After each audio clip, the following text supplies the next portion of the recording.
말씀을 준비하다가 우연히 박성호 시인의 용서를 받다라고 하는 제목의 시를 읽었습니다. 이런 내용의 시입니다. 짝이 돈을 잃어버렸다. 몇 번이고 같이 찾아보았지만 잃어버린 돈은 나오지 않았다. 날 의심하는 거야? 너 아니면 가져갈 사람이 없잖아. 짝이 엉뚱하게도 나를 의심했다. 아니라고 부정할수록 자존심만 구겨졌다. 하늘이 백조각 나도 나는 결백하다. 기어이 교무실까지 불려가고 말았다. 담임 선생님도 나를 의심하는 눈치였다. 끝까지 아니라고 했지만 이번 한 번만 그냥 넘어가 준다며 너그럽게 다그쳤다. 몸이 부들부들 떨려왔고 이를 앙다물고 참아도 눈물이 났다. 내 짝은 우리 반 1등에다가 모든 선생님께 예쁨을 받는 애니까 어이없게도 나는 아무 잘못도 없이 용서를 받았다. 중학교, 고등학교 교실에서나 있음직한 이런 이야기를 시인은 시에다 담아서 도대체 우리에게 무슨 이야기를 하고 싶었던 것일까요? 짝이 돈을 잃어버렸답니다. 정말 걱정이 되기도 하고 짝의 돈 찾아주고 싶어서 열심히 이것저것을 찾았습니다. 근데 짝이 엉뚱하게도 나를 의심하더랍니다. 내가 열심히 짝의 돈 찾아주고 싶어서 이리저리 막 뒤지고 있는데 저렇게 호들갑을 떤 것 보니까 저 애가 훔쳐간 건 맞아. 나를 의심하더랍니다. 나는 절대 짝의 돈에다가 손대지 않았습니다. 정말 걱정이 돼서 찾아주고 싶어서 그렇게 한 것밖에 없습니다. 그런데 누명 뒤집어 쓰고 교무실까지 끌려갔답니다. 옛날에 교무실 가보면 선생님들 책상 마주 놓고 한 교실에서 업무 보시잖아요. 저기 내가 좋아하는 영어 선생님도 앉아 있습니다. 저기 내가 좋아하는 국어 선생님도 앉아 있습니다. 그래서 그 선생님들 좋아해서 그 과목은 얼마나 열심히 했는지 언제나 최고 점수 받았습니다. 그런데 내가 좋아하는 선생님들 앞에서 짝의 돈이나 훔친 불량한 애로 선생님들이 다 나를 보고 있습니다. 쥐구멍이라도 들어가고 싶었습니다. 그렇게 다그침을 받다가 용서까지 받고 나왔답니다. 여러분, 용서를 받는 일이 얼마나 기쁘고 행복한 일입니까? 근데 아무리 용서를 받는 것이 기쁘고 행복하다 할지라도 내가 무엇을 잘못했을 때 용서를 받아야 기쁜 것이지, 내가 잘못도 하지 않았는데 누명 뒤집어 쓰고 그런 용서 100번 받아본들 뭐가 행복하겠습니까? 무슨 이야기입니까? 인생길에는 이런 일들이 정말 많이 일어난답니다. 내가 잘못해서, 내가 판단을 잘못하고, 내가 선택을 잘못하고, 내가 결정을 잘못해서 손해를 보기도 하고 어려운 일을 당하는 때도 많이 있지만 내가 판단 잘못하지 않았습니다. 내가 선택 잘못하지 않았습니다. 내가 결정 잘못하지 않았습니다. 나는 차선 지켜가면서 속도 정확하게 지키고 신호등 지키면서 운전 얌전하게 해가고 하고 있는데 상대편에서 술 취한 운전사가 차선 뛰어넘어와서 내 차를 부딪혀서 죽도록 다치기도 하고요. 그리고 죽임을 당하는 경우도 있습니다. 인생길은 이런 일들로 가득 차 있는데 이런 인생길 살아가면서 당신은 누구하고 지금 가고 계십니까? 누구 손잡고 가고 계십니까? 아마도 그 이야기를 하고 싶었는지도 모르겠습니다. 그렇습니다. 인생길은 살면 살수록, 걸어가면 걸어갈수록 수많은 아픔들과 고통과 상처들로 얼룩져 있다 하는 생각을 갖게 됩니다. 가정으로부터 받은 상처도 있고요, 사랑하는 사람으로부터 받은 상처도 있고요, 심지어는 부모로부터 받은 상처도 있고, 자녀로부터 받은 상처도 있고요, 배우자로부터 받은 상처도 있습니다. 사람으로부터 받은 상처뿐만 아니라 어려운 삶의 환경 때문에, 문제 때문에 받는 상처들도 참 많이 있지요. 이런 아픔을 가지고 살아가야 하는 것이 인생길이라는 것입니다. 그래서 헨리 나우엔 같은 영성신학자는 사역자로 산다라고 하는 것은 고통의 문제 앞에서 사는 것이다, 그렇게 이야기합니다. 사역자가 뭐하는 사람입니까? 하나님께서 맡겨주신 양무리들, 교인들을 주님의 말씀으로 목양하는 사람이 사역자입니다. 그런데 왜 고통의 문제 앞에 서 있다는 것입니까? 김 집사님 가정에 어려운 문제가 생겼습니다. 목사님이 그 기도의 제목 신방 가서 듣고 새벽마다 그 집사님 가정에서 하루도 빼지 않고 눈물로 기도하십니다. 그래도 해결될 것 같지가 않으니까 작정 기도하시고요, 금식 기도하시고요, 철야 기도하시고, 그랬더니 감사하게도 그 가정에 하나님께서 응답해 주셔서 문제가 해결되었습니다. 감사합니다, 하나님. 그런데 그 다음 주에는 이 집 사는 가정에 문제가 오는 것입니다. 또 기도하고 그렇게 몸부림쳐서 문제가 해결되고 나면 이번에는 정 집사님 가정에 문제가 옵니다. 박 집사님 가정에 문제가 옵니다. 이렇게 끊임없이 문제가 이어지기 때문에 사역자로 산다라고 하는 것은 고통의 문제 앞에서 산다는 것입니다. 무슨 이야기죠? 우리들의 인생길에 수없이 많은 문제들이 이렇게 줄지어 서 있다는 것입니다. 그래서 인생은 살면 살수록 얼굴에만 주름살이 생겨지는 것이 아니라 마음에도 주름살이 생겨지고 영혼에도 믿음에도 주름살이 생겨지는 것을 발견하게 됩니다. 오늘 사도행전 27장 그리고 마지막 날 우리가 28장 말씀까지 살펴볼 텐데 27장과 28장에서 만나는 사도 바울만 보더라도 그랬습니다. 젊은 날에 예수님 만나서 그는 행복하게 평생을 살았습니다. 사역자로 살았지요. 가는 곳곳마다 하나님의 말씀을 전하고 사람들을 양육하고 그리고 교회를 세우고 그 교회가 어느 정도 자립할 정도가 되면 또 다른 지역에 가서 말씀 전해서 교회를 세우고 그는 소아시아 일대를 다니면서 이렇게 복음으로 그 지역을 덮었던 신실한 하나님의 사람이었습니다. 물론 성령의 역사와 하나님의 역사이지만은 만약에 사도 바울과 같은 걸쭉한 인물이 없었다고 한다면 기독교는 이렇게 빠르게 복음화가 되지도 않았을 것이고 이렇게 세계적인 종교로 발전하기도 어려웠을 것이다. 혹자들은 그렇게 평가를 하기도 할 만큼 사도 바울은 신실하게 하나님을 섬겼습니다. 평생 그렇게 신실하게 섬기니까 문제가 없었습니까? 그렇게 신실하게 섬기니까 아픔이 없었습니까? 사람들이 다 나 좋아했습니까? 그러지 않았습니다. 나를 반대하는 사람도 있었고요. 나를 정말 미워하는 사람도 있었고요. 심지어는 나를 죽이겠다고 쫓아다니는 사람들도 있었습니다. 그래도 주님 사랑하는 마음이 커서 하나님께서 내게 주신 은혜에 대한 감각이 커서 그런 어려움에도 불구하고 그는 그 어려움의 시간들을 잘 이기면서 평생을 달렸습니다. 이제 그도 나이가 들어서 세상을 떠날 때가 가까워오는 것입니다. 내 인생 얼마나 남았을까? 내일이라도 주님 부르시면 내가 주님 나라에 가야 될 텐데 무엇을 하다가 어디에서 무엇을 하다가 주님을 만나야 될까? 남은 인생길을 위해서 깊이 기도하는데 하나님께서 마음속에 거룩한 소원을 하나 주시는 것입니다. 그것이 무엇이었습니까? 당시에 세계의 심장부였던 로마에 주님의 피 묻은 십자가의 복음을 전하고 싶다라고 하는 소원이었습니다. 우리가 잘 아는 대로 그 당시에 1세기 당시에 로마에 가서 십자가를 이야기한다, 복음을 이야기한다, 예수님을 이야기한다라고 하는 것은 죽음으로 순교로 통하는 일이었습니다. 그런데도 불구하고 나는 병에 걸려서 죽고 싶지 않고 사고당해서 사고사 당하고 싶지 않고 죽더라도 나는 복음을 위해서 살다가 주님 위해서 내 한 목숨 내 남은 생에 기꺼이 드리고 싶다. 이런 마음으로 그는 자청제수가 되어 예루살렘을 경유하여 가이사랴에서 배를 타고 그가 로마 시민권자였기 때문에 로마 황제에게 재판을 받기 위해서 지금 배를 타고 로마로 가고 있었습니다. 그것이 오늘 사도행전 27장 말씀의 배경이죠. 그런데 말씀에 보게 되면 풍랑이 일어났답니다. 어려움이 있었답니다. 이렇게 신실하게 걸어가고 있는 사람이라고 한다면, 죽기를 각오하고 복음을 위해서 가고 있는 사람이라고 한다면 하나님께서 좀 평탄한 길 못 주시는 것입니까? 일어나고 있는 풍랑을 좀 잔잔케 못 하시는 분이십니까? 실제로 사도 바울도 그것이 마지막 죽으러 가는 길인 줄 알고 갔답니다. 에베소 교회가 요즘에 믿음이 떨어지고 있다고 하죠. 믿음의 열심이 떨어지고 있답니다. 사랑이 식고 있답니다. 그래서 에베소 교회를 이제 마지막 죽으러 가는 길이니까 에베소에 들어가서 이렇게 하루 저녁 교인들 모아서 집회라도 하고 로마로 갔으면 좋겠는데 에베소에 들릴 시간이 없습니다. 그래서 미리 기별을 보내서 밀레도에서 장로님들 좀 보자고 했습니다.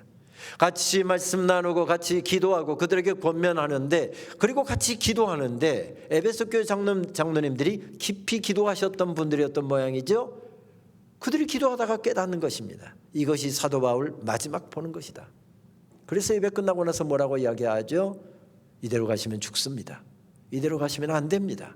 그랬을 때 사도행전 20장 말씀을 보게 되면 사도 바울이 뭐라고 이야기하죠? 우리 화면에 보면 나타날 텐데 사도행전 20장 23절 이하의 말씀 우리 다 같이 봉독하실까요? 오직 성령이 각 성에서 내게 증언하여 결박과 환난이 나를 기다린다 하시나 내가 달려갈 길과 주 예수께 받은 사명 곧 하나님의 은혜의 복음을 증언하는 일을 마치려 하면은 나의 생명조차 조금도 귀한 것으로 여기지 아니하노라.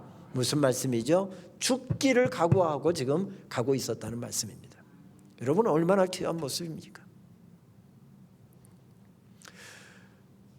평생 하나님을 위해서 살았습니다. 평생 교회와 주의 사역을 위해서 살았습니다. 내 인생 마지막 부분도 기꺼이 주님께 내 생명까지라도 드리겠다고 가고 있는 이 아름다운 종의 모습, 그 종의 가는 걸음에 풍랑이 일어났답니다. 풍랑이 예사 풍랑이 아니었습니다. 그래서 열 나흘 동안 먹지도 못하고 자지도 못했답니다. 왜 그랬을까요? 배가 고파 손댈 것 같으니까 한가롭게 앉아서 발을 뻗고 잠을 잘 수가 없고 한가롭게 앉아서 밥을 먹을 수가 없었다는 이야기겠죠. 그 정도 절박했다는 이야기죠. 그래서 오늘 말씀의 분위기는 굉장히 침울합니다. 20절 말씀. 여러 날 동안 해도 별도 보이지 아니하고 풍랑이 그대로 있으며 구원의 여망마저 없어졌더라.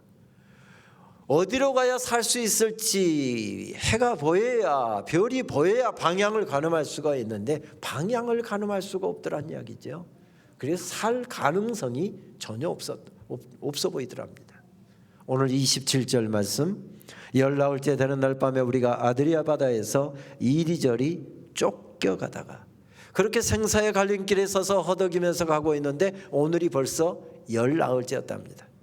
그리고 허덕이면서 가는데 또 밤이 되었답니다. 여기서 밤이라고 하는 시간은 낮이 지나고 나면 오는 물리적인 시간을 표시하기 위해서라기보다는 그만큼 힘들고 어려운 상황 가운데 서 있었다는 사실을 지금 표현하기 위해서 쓴 표현인 것 같습니다. 아무리 높은 산에 있어도 내가 뛰어넘을 수 있으면 괜찮습니다. 아무리 어려운 문제가 나를 가로막고 있어도 내가 해결할 수 있으면 괜찮습니다. 그런데 해결할 수 없었던 문제였더라는 거지요. 여러분 이럴 때 사도 바울은 전혀 괜찮았을까요? 찬송만 하고 있었을까요? 기도만 하고 있었을까요? 아멘 할렐루야 하면서 뭐 죽을 지경이 되었는데도 날마다 무릎 꿇고 앉아서 평안하게 찬송만 부르고 있었을까요? 성경만 읽고 있었을까요? 여러분들 표정 보니까 여러분들은 다 이런 지경이 돼도 찬송만 하고 있을 분위기신데 저는 지금도 잘 안 됩니다. 제가 솔직히 말씀드리면 올해 목사된 지 33년째를 살고 있는데요. 아직도 저는 목사로 30년 이상을 살았는데도 아직도 잘 안 됩니다. 저희 집에는 아들이 둘 있고 늦둥이 딸이 하나 생겨서 아이들이 셋이어서 가족 정원이 5명입니다.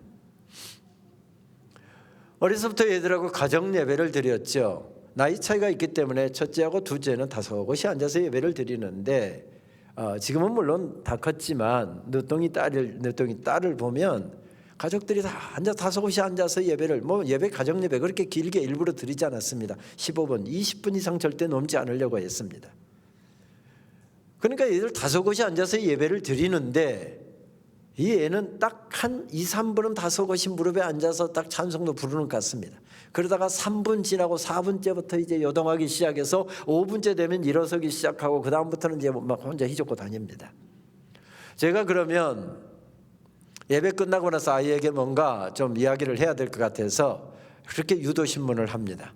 우리 집에서 제일 믿음 없는 사람하고 아들들한테 딱 물어보면 아들들이 딱 손을 들고 동생 이름을 부르면서 세라 이렇게 해야 되는데 우리 아들놈들은 저를 빤히 쳐다보고 아빠 이럽니다. 이 나쁜 놈들 말이에요. 5명 중에서 목사는 딱 1명밖에 없는데 목사한테 제일 믿음이 없답니다. 그러면 저한테 어떻게 하라고요? 목사가 돈 벌어서 지네들 먹이고 있고 목사가 돈 벌어서 지네들 옷 입히고 있는데 목사가 제일 믿음 없어서 너는 목사 자격 없어 하는 이야기인데 그러면 어떻게 하라고요 저보다. 그런데 그게 사실입니다. 제 아내는 믿음 좋은 장로님 권사님 집에서 좀 비교적 유복하게 자랐고요. 그래서 웬만한 일에는 걱정을 안 합니다. 거기다가 또 초저녁에 일찍 자고 새벽에 일찍 일어나서 기도하는 새벽형입니다. 저는 밤 늦게 조용할 때야 무슨 글도 잘 풀리고 설교도 잘 준비가 돼서 늘 저녁 늦게 잡니다. 아내는 여지없어도 9시 반 되면은 잠잘 준비하고요. 그리고 10시 되면 어김없이 잠자리에 듭니다. 여보 나 먼저 잘게. 잘 자. 그러다가 잠깐 서재에 앉아서 뭘 준비하다가 잘 자 하고서 뭐 생각난 일이 있어서 물어보려고 안방에 들어가면 5분도 안 됐는데 벌써 코 골고 앉아 있습니다. 참 마음 편한 사람 지구상에 딱 한 사람이 있다. 저는 걱정이 있으면 잠을 잘 못 잡니다. 어려서부터 늘 저 혼자서 제 문제를 해결했고요. 또 제 인생을 제가 책임지면서 이렇게 늘 살아왔기 때문에 또 가난하게 살았기 때문에 늘 문제가 부딪혀오기 때문에 걱정부터 하게 됩니다. 늦게 잠자리에 들었는데 참 걱정되는 어려운 문제가 하나 있습니다. 제 힘으로는 도무지 해결할 수 없는 문제입니다. 그래서 하나님 앞에 깊이 기도하고 있는 문제인데 늦게 잠자리에 드는데 그날따라 또 잠이 안 옵니다. 자꾸 잠 오려고 하면 그 문제가 생각이 나서 이리 뒤척 저리 뒤척 잠을 아내가 자고 있으니까 아내를 안 깨우려고 조심스럽게 하는데도 불구하고 1시간 넘게 뒤척거리다 보면 아내한테 들키는 겁니다. 여보 몇 시야? 아직 안 자? 새벽 3시네. 내일 아침 일찍 나가야 되잖아. 빨리 자. 하나님이 다 하고 코고입니다. 아마 모르기는 몰라도 다 안 들어봤지만 하나님이 다 알아서 해 주실 거야. 그러니까 걱정하지 말고 자. 이 이야기를 저한테 하려고 하다가 하나님이 다 하고 코고입니다. 그럼 그 다음날 아침에 제가 흉을 보죠. 참, 대한민국에서 제일 속편한 사람은 한 사람 여기 있더라. 여보 당신 어제 저녁 기억나? 새벽 3시에 일어나서 나한테 시간 물어본 거 기억을 하나도 못합니다. 당신 새벽 3시라고 빨리 자라고 하면서 하나님이 다 알아서 해 주실 거야. 그 말을 끝 못 맺고 하나님이 다 하고 고글더라고. 그랬더니 제 아내는 여보 미안해. 내가 너무 당신 그렇게 잠도 못 자는데 나만 잘 자서 미안해. 이래야 정석이잖아요. 그런데 바로 제 아내는 딱 치고 나옵니다. 당신이 믿음이 없어서 그래. 저번 문제도 다 당신 걱정했지만 하나님이 다 알아서 해결해 주셨잖아. 이번 문제도 해결해 주실 거야. 당신이 걱정하는 것은 당신이 믿음이 없어서 그래. 밥 먹으면서 늘 그 이야기를 들으니까 우리 집에서 제일 믿음 없는 사람 누구? 우리 아빠. 이게 애들에게 딱 각인되어 있는 겁니다. 여러분 그런데 이런 지경이 되었는데도 불구하고 기도만 해야 된다. 찬송만 해야 된다. 눈도 깜빡하면서 해서는 안 된다. 당신 장로잖아. 당신 집사잖아. 장로가 그래갖고 눈 깜빡하면 안 돼. 걱정하면 안 돼. 이런 이야기를 성경이 하고 있는 게 아닙니다. 성경은 영웅담을 우리들에게 들려주고 있는 말씀이 아닙니다. 여러분 그런 점에서 가면 쓰고 신앙생활하지 마십시다. 힘들면 힘들다고, 어려우면 어렵다고, 안 되면 잘 안 된다고, 내가 목사니까, 내가 장로니까, 내가 권사니까, 내가 안수집사니까 하면서 가면 쓰고 안 되면서도 되는 척, 힘들면서도 힘 안 든 척, 누가 보면 손가락질할까 싶어서 숨기고 가면 쓰고 살지 말고요. 우리 하나님 앞에서 그냥 솔직해지십시다. 만약에 성경이 영웅담을 기록했다고 한다면 사도 베드로가 초대교회 최고 지도자였던 베드로가 그렇게 형편없이 무너졌던 이야기 성경에서 쫙 빠졌어야 됐을 것입니다. 그런데 성경은 그대로 기록하고 있거든요. 무슨 이야기죠? 영웅담을 기록하지 않았다는 이야기입니다. 수많은 고난과 아픔을 겪으면서 사도 바울이 힘들어하고 방황하고 사람들에 대해서 원망의 마음을 가지고 성경이 고스란히 담고 있거든요. 무슨 이야기죠? 영웅담을 기록한 것이 아니라는 이야기입니다. 그 정도 신앙생활 했으면, 그 정도 사역자로 살았으면, 그 정도 말씀 전했으면 눈 감고도 척척척 돼갈 것 같은데 지금도 잘 안 됩니다. 그런 자신을 보면서 사도 바울이 탄식하듯이 외치는 말씀이 로마서 7장 끝부분에 보면 나오잖아요. 오라 나는 공고한 사람이로다. 누가 이 사망의 늪에서 나를 구해주리요. 무슨 이야기입니까? 사도 바울도 잘 안 됐다는 이야기입니다. 성경이 명확하게 명시를 하고 있지 않지만 분명한 것 한 가지는 죽을 것 같은 풍랑에 만나서 열 나흘 동안 생사의 갈림길에 서 있었을 때 사도 바울도 분명히 힘들었을 것입니다. 유난히 굴곡 많은 인생을 살았던 도종환 시인은 그의 시 흔들리며 피는 꽃이라고 하는 시에서 그렇게 노래하지 않습니까? 사실 이 시는 여러 편의 노래로도 만들어진 시이지요. 흔들리지 않고 피는 꽃이 어디 있으랴. 이 세상 그 어떤 아름다운 꽃들도 다 흔들리면서 피었나니, 흔들리면서 줄기를 곧게 세웠나니 흔들리지 않고 가는 사랑이 어디 있으랴. 젖지 않고 피는 꽃이 어디 있으랴. 이 세상 그 어떤 빛나는 꽃들도 다 젖으며 피었나니, 바람과 비에 젖으며 피었나니, 바람과 비에 젖으며 꽃잎 따뜻하게 피었나니 젖지 않고 가는 삶이 어디 있으랴. 무슨 이야기입니까? 흔들릴 수 있답니다. 인생길을 걸어가다 보면 비바람도 몰아쳐오고요, 어려운 문제도 부딪혀오고요, 흔들릴 수 있답니다. 답답해할 수 있답니다. 힘들어할 수 있답니다. 염려도 할 수 있답니다. 걱정도 할 수 있답니다. 방황도 할 수 있답니다. 그런데 그렇게 바람에 흔들려도, 비바람에 젖어도 그래도 다시 꽃대를 세우면서 꽃들은 꽃을 피우고 있지 않느냐. 인생길 걸어가다 보면 흔들릴 수도 있다. 어려운 일도 있을 수 있다. 거기에서 꽃대를 세우는 것이 신앙생활이다. 그 이야기인 것이죠. 그렇습니다. 신앙생활에도 어려움은 있습니다. 열심히 주님 섬겨도요, 문제는 있습니다. 답답한 일도 생깁니다. 병도 걸립니다.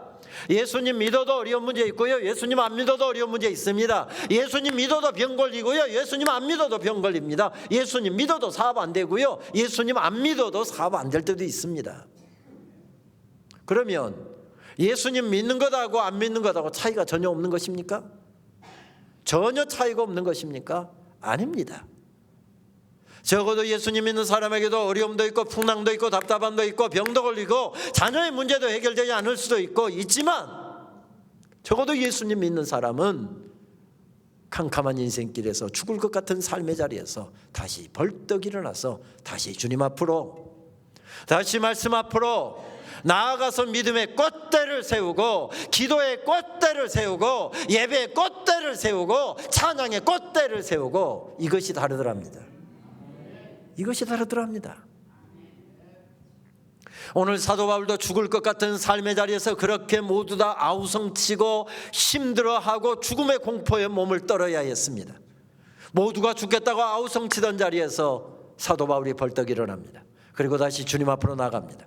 다시 말씀 앞으로 나갑니다. 나가서 기도의 꽃대를 세우지요, 믿음의 꽃대를 세웁니다. 예배의 꽃대를 세우고 있는 것을 발견하게 됩니다. 이거 제가 지어낸 이야기입니까? 아닙니다. 오늘 말씀 앞부분에 보게 되면 20절부터 25절까지의 말씀이 바로 그 말씀입니다. 죽을 것 같은 삶의 자리에서 나가서 행간을 읽어보게 되면, 그리고 언더라인 속에 말씀의 밑에 담겨 있고 말씀의 비하인드 라인 속에, 그러니까 말씀의 그 줄 뒤에 숨겨져 있는 여러 가지 내용들을 함께 종합해 놓고 본다고 한다면 내용은 그것입니다. 죽을 것 같은 삶의 자리에서 모두가 아우성치고 있는데 사도 바울이 일어나서 다시 주님 앞으로 나갑니다. 다시 말씀 앞으로 나갑니다. 나아가서 믿음의 꽃대를 세웁니다. 기도의 꽃대를 세웁니다. 어떻게 해요? 주님 죽을 것 같습니다. 그런데 주님, 저 절대 여기서 죽고 싶지 않습니다.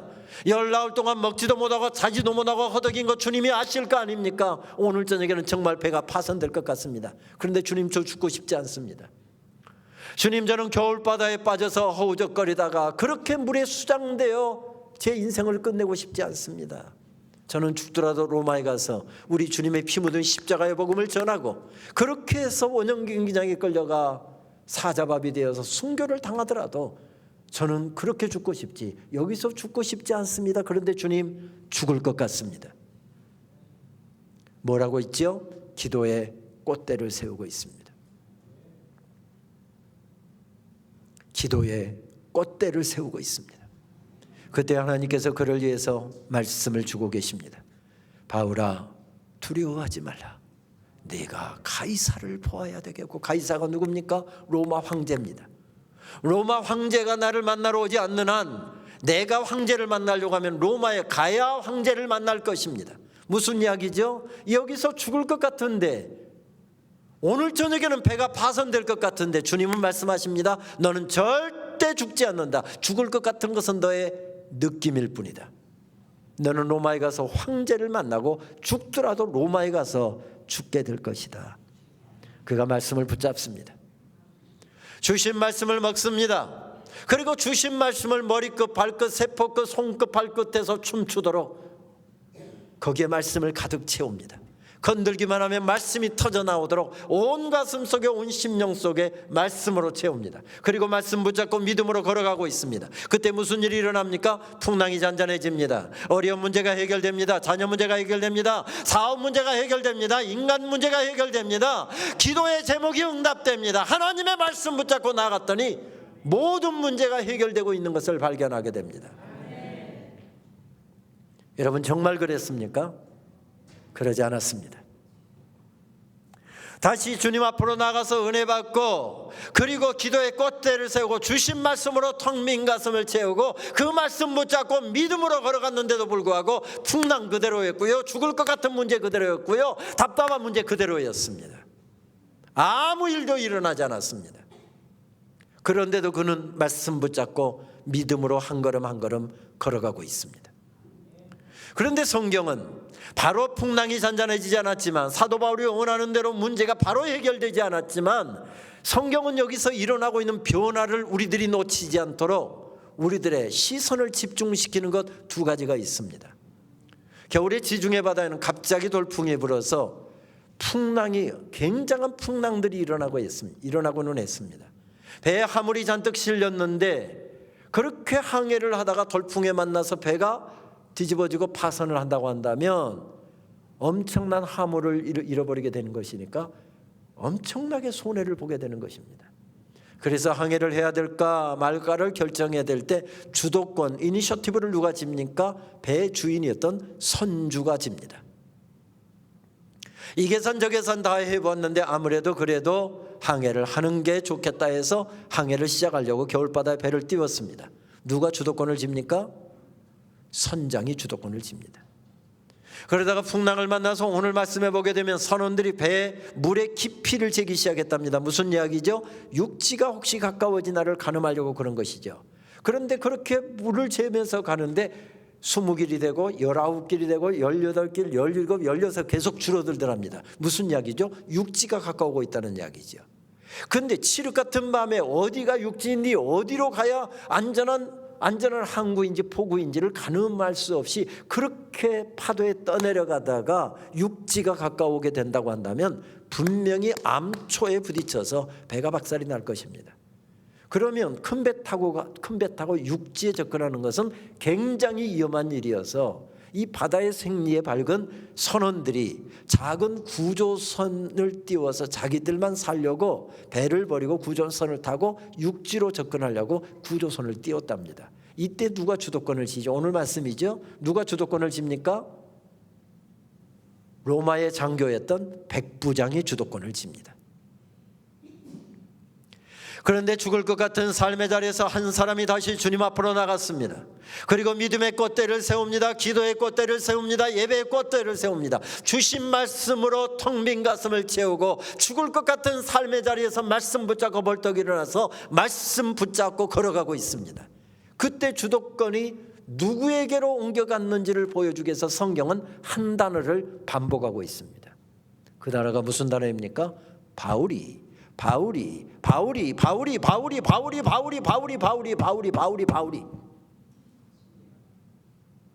27장 28장 내일까지 계속 말씀 읽어보면 성경에 제일 많이 나타나고 있는 단어가 바울이란 말입니다.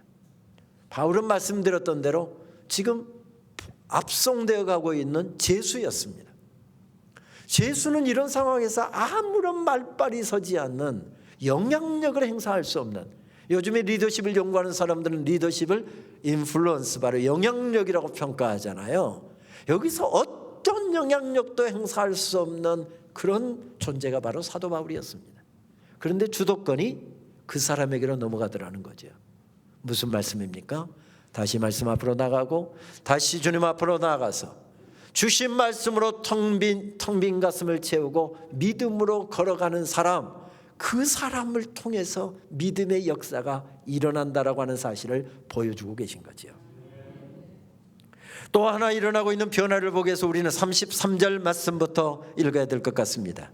날이 새어가매 바울이 여러 사람에게 음식 먹기를 권하여 이르되 너희가 기다리며 먹지 못하고 줄인 지가 오늘까지 10나흘인즉 음식 먹기를 권하노니 이것이 너희의 구원을 위하는 것이요 너희 중 머리카락 하나도 잃을 자가 없으리라 하고 떡을 가져다가 모든 사람 앞에서 하나님께 축사하고 떼어 먹기를 시작하며 그들도 다 안심하고 받아 먹으니 배에 있는 우리의 수는 전부 몇 명이었더라? 276명이었더라. 여러분, 여기서 일어나고 있는 변화를 보고 계십니까? 10나흘 동안 먹지도 못하고 자지도 못하고 죽을 것 같은 캄캄한 인생길을 걸어가던 사람들, 죽겠다고 아우성치는데 그 중에서 한 사람이 일어나서 다시 주님 앞으로, 그 중에서 한 사람이 일어나서 다시 말씀 앞으로 나가서 기도의 꽃대를 세우고 예배의 꽃대를 세우고 믿음의 꽃대를 세우고 주신 말씀으로 텅 빈 가슴을 채우고 벌떡 일어났는데, 그 한 사람이 살아나니까 그 한 사람 때문에 그 배에 죽겠다고 아우성치던 275명이 살아나더라는 것입니다. 275명이 살아나더랍니다. 성경은 그렇게 말씀합니다. 그들도 다 안심하고 받아 먹었다. 그들도 다 안심하게 되었다. 누구를 통해서였습니까? 하늘을 바라보는 한 사람을 통해서였습니다. 저는 이 부분의 말씀을 준비하다가 아주 오래전에 읽었던 글 하나가 생각이 났습니다. 프랑스 작가죠. 알퐁스 도데의 별이라고 하는 글이 생각이 났습니다. 그래서 그 책을 찾아서 글을 읽어보는데 그 글에 이런 아름다운 글귀가 나오더군요. 만일 한 번만이라도 한 데서 밤을 지새워 본 일이 있는 사람이라면 인간이 모두 잠든 깊은 밤중에는 또 다른 신비의 세계가 고독과 정막 속에 눈뜬다는 사실을 그는 적어도 알고 있을 것이다. 무슨 이야기입니까? 모두가 잠든 한밤중에 밤늦게까지 한 사람이 깨어서 열심히 일을 하고 있습니다. 딸이 대학 다니고 있는데 아들이 올해 또 사립대학에 들어갔습니다. 서울에 있는 두 사립대학 대학생들 등록금을 마련하려고 보니 하나도 허리가 일지경인데 둘을 마련할 재간이 없어서, 그래서 아마 야근을 자처해서 밤새워가면서 일하는지도 모르겠습니다. 몇 날 며칠을 밤을 새우면서 일을 해도 지금 등록일까지 이 두 아이들의 등록금을 마련할 수 있을 것 같지가 않습니다. 어디 가서 돈을 빌려올 데도 없습니다. 그래서 지금 깨어있는지 모르겠습니다. 아니면 끝내야 되는 프로젝트가 있고 끝내야 되는 학위 논문이 있어서 모두가 잠든 한밤중에 지금 깨어있는지도 모르겠습니다. 그런데 이날까지 제출을 해야 되는데 지금 시간은 얼마 남지 않았는데 도무지 그날까지 끝낼 것 같아 보이지가 않습니다. 그래서 밤을 지새워가면서 지금 준비하고 있는지도 모르겠습니다. 아니면 걱정이 있거나 몸이 아파서 잠을 못 이루고 있는지도 모르겠습니다. 어려운 질병이라는데, 중병이라는데 내가 이렇게 하나님 앞에 기도하면 하나님께서 나에게 긍휼을 베풀어 주실까?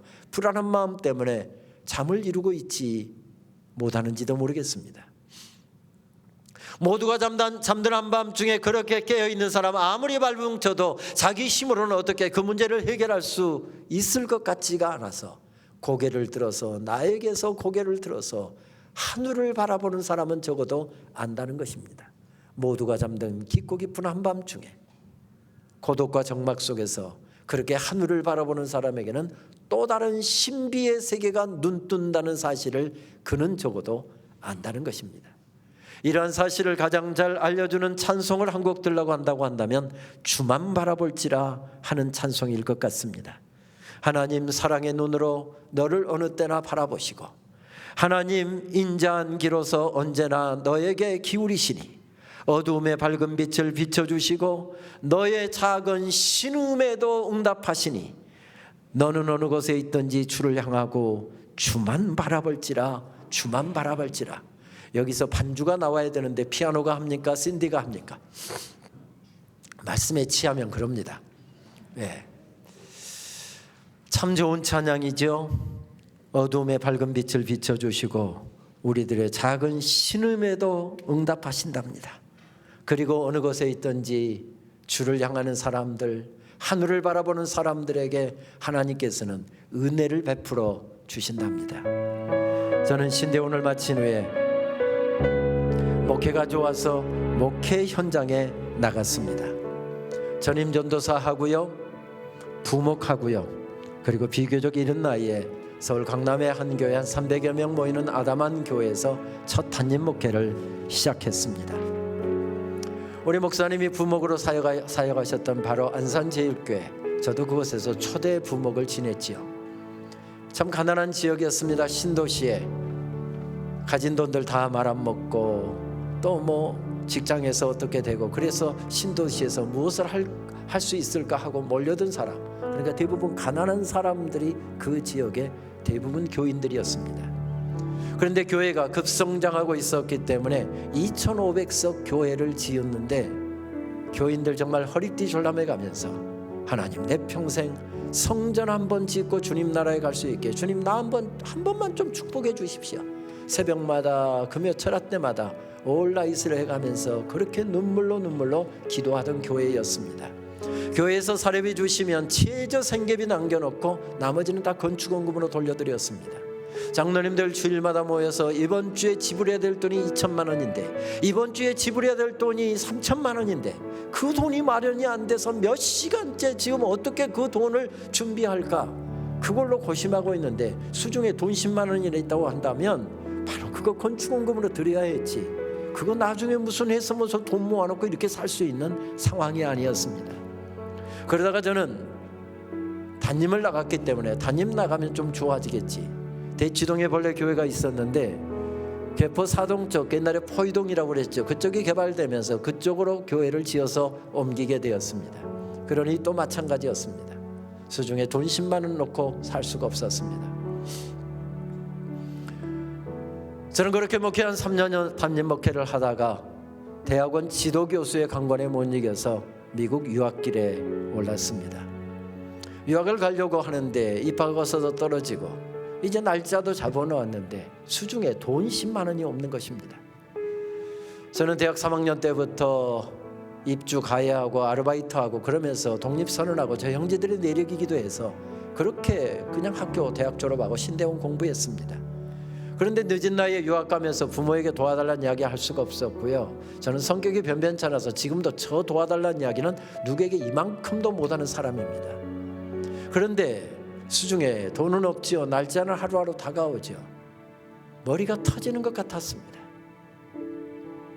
새벽마다 새벽기도 인도하러 가면 미국에서 온 입학을 가서 여기 성경책 속에다 끼워 넣어갖고 가서 교인들 기도하고 다 돌아가면 그거 꺼내놓고 하나님 앞에 부흥회를 다시 시작했습니다. 하나님, 10년을 기도해 왔는데 유학의 길 이렇게 빨리 입학을 가서 오게 해주셔서 감사합니다.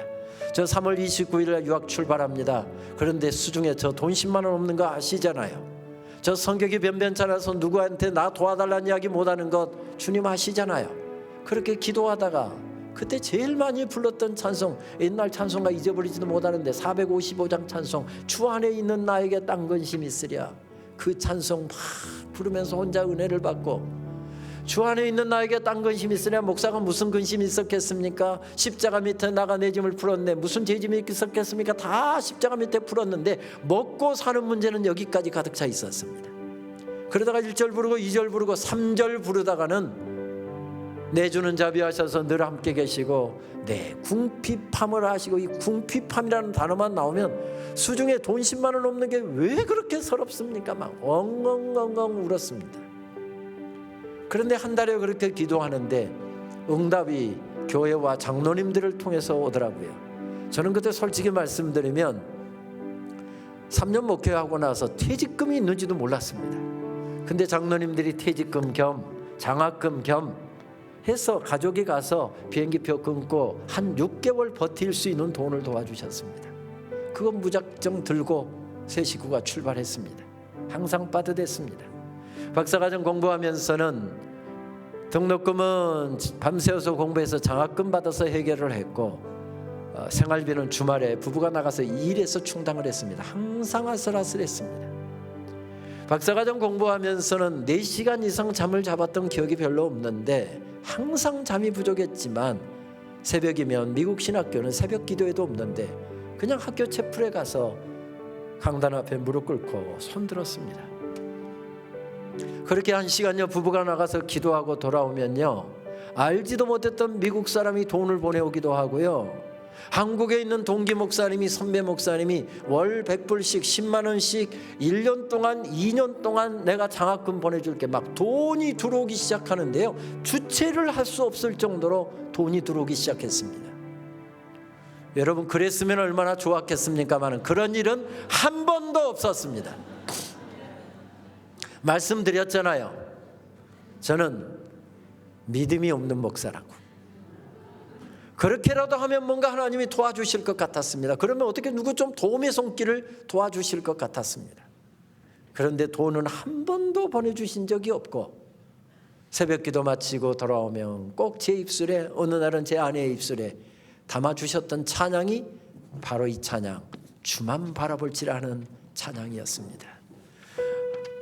우리 같이 찬양할까요? 하나님 사랑의 눈을, 예, 음을 다시 시작했습니다.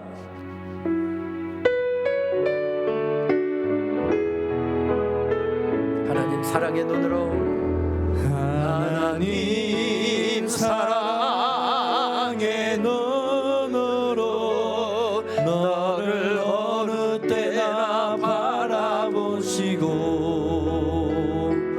하나님 인자 귀로서 언제나 너에게 기울이시니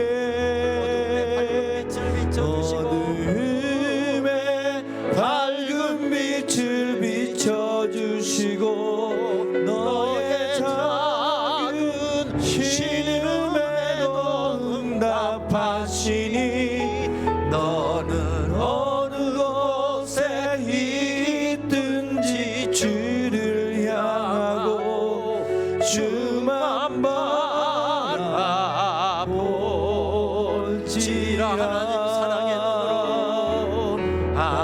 하나님 사랑의 눈으로 너를 어느 때나 바라보시고 하나님 인자한 귀로서 언제나 너에게 기울이시니 어두움에 밝은 빛을 비춰주시고 너의 작은 신음에도 응답하시니 너는 어느 곳에 있든지 주를 향하고 주만 바라볼지라.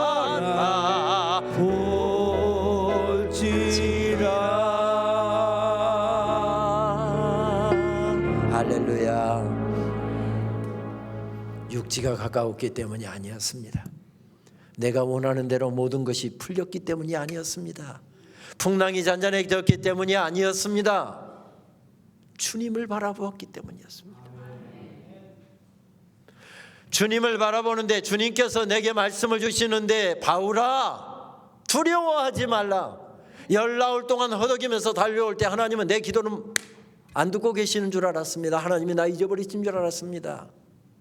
하나님이 내 아픔은 모르시는 줄 알았습니다.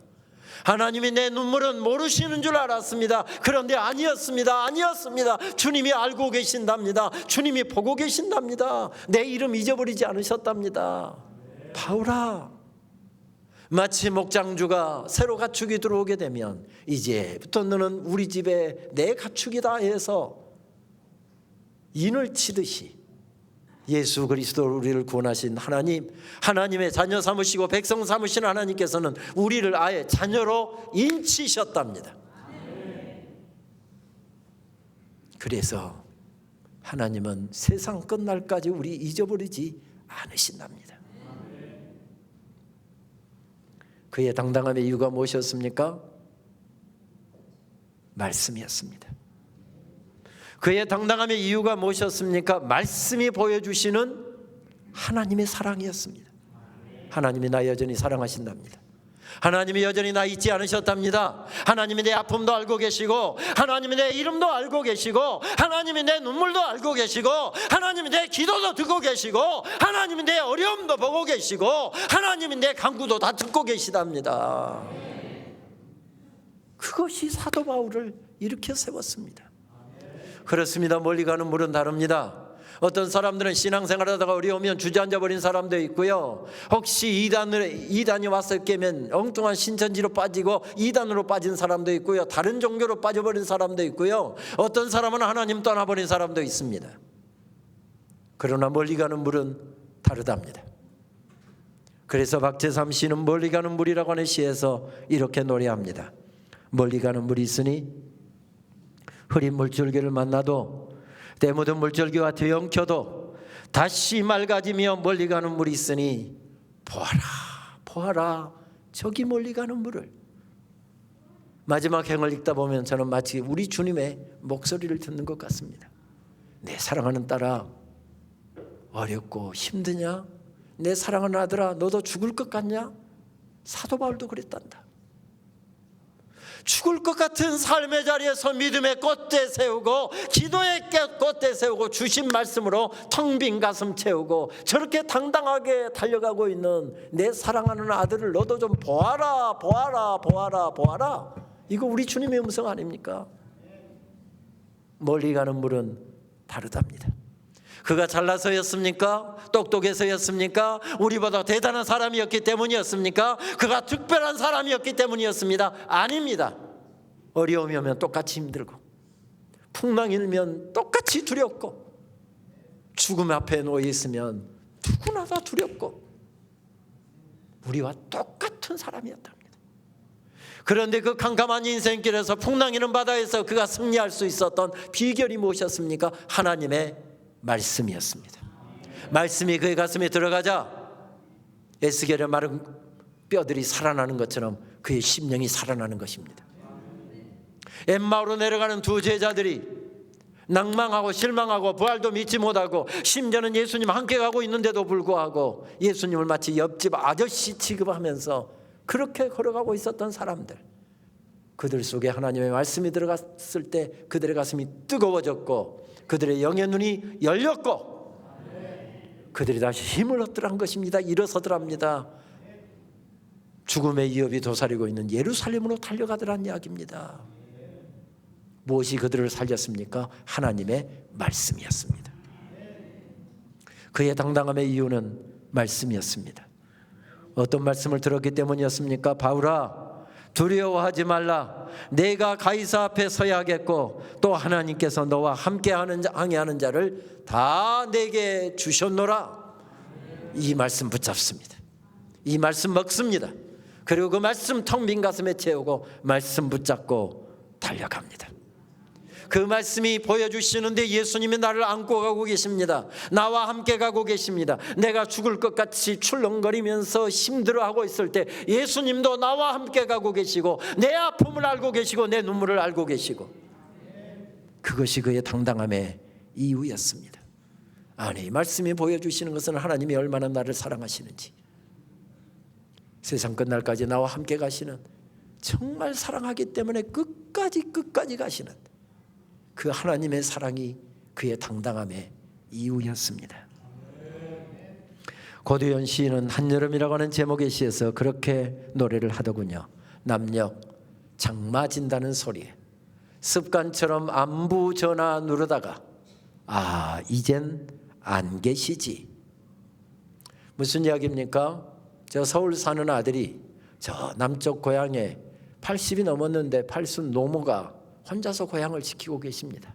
어머니 이제 고생 그만하시고 우리 서울에 올라와서 같이 살아요. 아들이 아무리 애원을 해도 고향 교회가 편하고 고향 교회 식구들이 좋고 또 고향 집이 편하다면서 고향을 혼자서 지키고 계십니다. 그래서 아들이 어머니께나 애원께나 했습니다. 근데 어머니가 요지부동 움직이지를 않습니다. 그래서 아들은 서울 살고 어머니는 혼자 저 남쪽 고향을 지키고 계시는데, 아들이 아침에 출근하다가 저녁에 퇴근해 오다가 어머니 잘 주무셨어요? 아침 진지는 드셨고요? 오늘 무슨 일 하세요? 하고 묻고, 그리고 저녁이 되면 퇴근해 오는 길에 아들이 또 어머니에게 전화합니다. 어머니 어떻게 오늘 일 잘 마치셨어요? 피곤하지 않으세요? 저녁 드실 것은 있으세요? 어머니에게는 아침 저녁으로 그렇게 안부 전화했습니다. 그런데 어느 날 뉴스를 듣다 보니까 고향 쪽에 태풍의 영향 때문에 큰 비가 온답니다. 그래서 어머니 내일은 고향 쪽에 큰 비가 온대요. 어머니 절대 들에 나가지 마시고 내일은 꼭 집에 계세요. 그 이야기 해드리려고 전화를 누르다 보니까 어머니가 3개월 전에 세상 떠났습니다. 지금 그 이야기를 시에다 적은 겁니다. 여러분, 어머니 세상 떠나고 나면 3개월 정도 지나면 잊혀집니까? 잊혀지지 않습니다. 3개월이 뭡니까? 3년이 가도 30년이 가도 좋은 일만 생겨도 굳은 일만 생겨도 제일 먼저 생각나는 분이 어머니입니다. 왜 그렇습니까? 큰 사랑만 받았지 제대로 보답도 못하고 효도도 한번 제대로 효도답게 못하고 그렇게 그냥 떠나보냈기 때문에 그렇습니다. 젊은 날에 멀쩡하게 다니던 직장 때려치고 사업한다고 고생 꽤나 했습니다. 설날 명절이 다가오는데 사업이 어렵기 때문에 명절에 집에 갈 돈이 없습니다. 직원들은 가까스로 어떻게 월급 여기서 빌리고 저기서 빌려서 월급해서 맞춰서 명절 잘 세고라고 보냈는데, 정작 사장인 자기는 명절에 갈 차비가 없습니다. 그래도 어머니가 명절이라고 얼마나 아들 기다릴 텐데 싶어서 그래도 제일 가까운 친구에게 미안한 마음이 들었지만 친구에게 또 한 번 사정했습니다. 30만 원만 빌려달라. 친구가 빌려준 30만 원 가지고 10만 원은 교통비, 10만 원은 어머니 용돈, 10만 원은 어머니 선물 사갖고 설세로 고향에 갔습니다. 그리고 설세고 이제 올라오려고 하는데 어머니 용돈을 드려야 되는데 설에 한 번, 추석에 한 번, 그것도 돈 10만 원 넣어서 드리려니까 부끄러워서 손이 나가지가 않습니다. 그래서 어머니한테 어머니 정말 죄송해요. 사업이 좀 잘 되면 어머니 제가 조금 더 많이 넣을게요. 너무 적게 넣어서 죄송해요 하고 어머니 손에다가 10만 원 넣어서 봉투 넣어서 어머니 손에다 쥐어줬더니 어머니가 난리법석입니다. 내가 무슨 돈이 필요하다고 너 사업 어렵다는데 이거 가지고 가서 애들 맛있는 거 사 먹여라. 애들 옷 사 입혀라. 어머니가 그 돈을 또 아들 손에다 돈을 쥐어줍니다. 그러니까 아들이 화가 나갖고 어머니 돈 적게 줬다고 그러세요? 왜 내 마음은 몰라주고 어머니 그러세요? 막 하고서 돈 땅바닥에 내팽개치고 그리고 울면서 고향집 떠나왔습니다. 어머니가 아들 마음 모르겠으며 아들이 어머니 마음 모르겠습니까마는 돈 10만 원 없어서 그거 빌려서 와서 아들 자존심 때문에 그런 거죠. 젊은 날에 그렇게 고생한 보람이 있어서 이제 사업도 규모가 제법 커졌고요. 돈도 많이 벌었습니다. 큰 집도 사고요. 큰 차도 샀습니다. 이제 경제적인 여유도 있습니다. 어머니 고향교회 건축한다면서요. 권사님이 헌금 좀 많이 하셔야지요. 내가 뭔 돈이 있다냐. 어머니 그래서 건축헌금 하시라고 내가 1,000만 원 바로 전에 어머니 통장에다 입금했어요. 여러분 1,000만 원 너무 많은가? 한 500으로 깎을까요?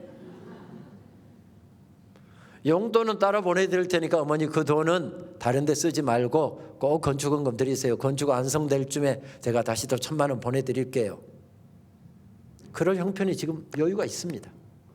믿음도 있고요. 경제적인 기반도 있고요. 어머니 사랑하는 마음도 있고요. 어머니 권사님인데 체면 살려주려고 아들이 어머니 이해하는 사랑하는 마음도 있습니다. 넉넉히 그렇게 할 수가 있는데 어머니가 더 이상 안 계시는 겁니다.